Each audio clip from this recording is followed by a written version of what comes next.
Who contributes the most to the National Basketball Association? Is it the players, the coaches, the media, the referees, the fans? As a fan, I've never felt we're important until I started spending time on Reddit. Our NBA has been my home for the past 2 or so years, and it has changed me, for better or worse. Almost half of my karma on my main account is from this subreddit, so you could say I have changed it as well. But I've always wanted to know, what does our NBA provide or contribute to the basketball community?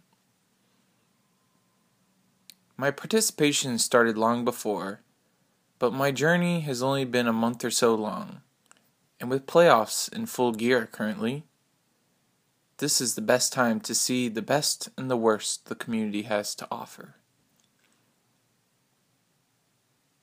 The people in our NBA, they call themselves fans, and they are quite the fanatics. But they are not typical in the sense that they take their allegiances, usually indicated by their flair, too seriously, like on other websites. I can see the satire in their words and the periodic trash talk threads in which players such as James Harden are likened to literally Hitler for flopping, and users yell profanities in all caps at their most hated teams. It's all in good fun, but is that what it contributes? Surely it contributes more meaningful conversation at least, because each night there's a game thread and a post-game thread for every single game. Users often commend another team for a good game, or give their opinion on a questionable call, or post a GIF of a great play. The subreddit is organized so content has its place, whether it's organized trash talk threads, within the game threads, or separate posts discussing a more specific topic in detail, and the moderators keep this in check.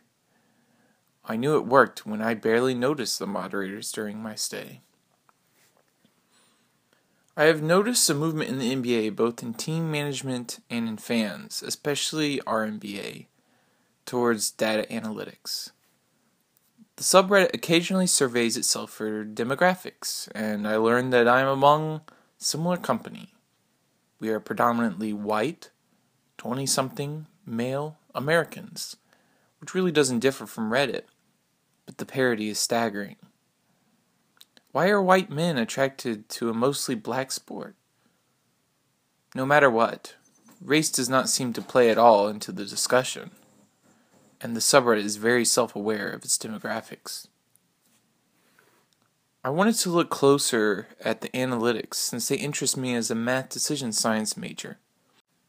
Just the other day, someone posted one of the most in-depth player analyses I have ever seen. A user took a player and wrote a complete bio on his career with GIFs, shot charts, pictures, and predictions.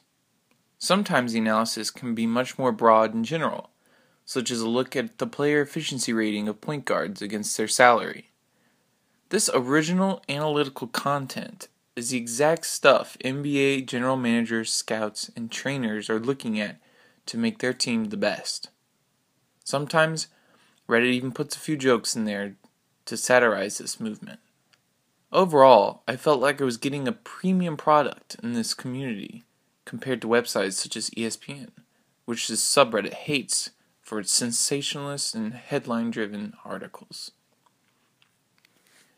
Well, when you are a company trying to make a profit, I can see why they do that.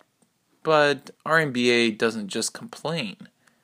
They actually provide the same type of media we want to see, but in a clearer way.